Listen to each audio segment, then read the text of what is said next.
bwana, muda wa swala umefika. Nikaona ngoja nikamchukulie maji. Sasa bwana, tupo njiani, ananiambia mwanangu, mimi kuchukua uzu siwezi. Nikamwambia mwanangu, usiwaze.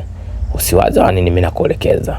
Na nikamchukulia maji pale, nikaanza kumpa maelekezo. Hapo hivyo mara tatu, kila sehemu mara 3, maelekezo mimi nakupa. Sasa bwana, mwanangu bwana, uzuri wake muelewa.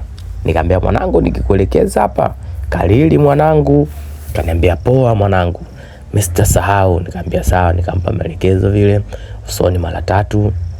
Mwanangu anaelewa. Kapiga zake mara 3 pale.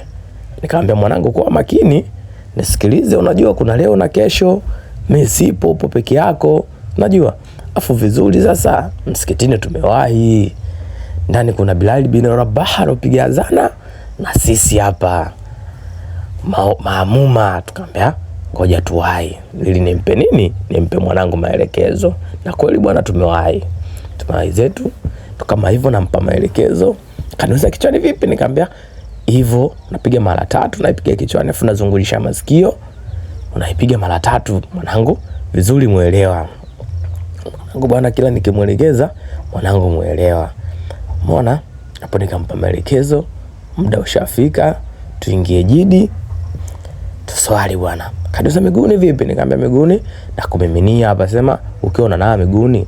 Nikampa maelekezo pale kwenye zile kongo mbili zile zipande juu. Kaambia sawa, nimekuelewa. Kaambia sawa mwanangu.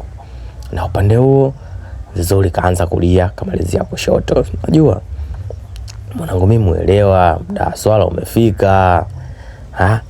Vipi? Nikamwambia sasa hapa ngoja tupige dua tuingie ndani. Akasema sawa. Tukapiga zetu dua hapo nini kama unavyotuona, tukamshukuru Mungu, tukaingia ndani bwana.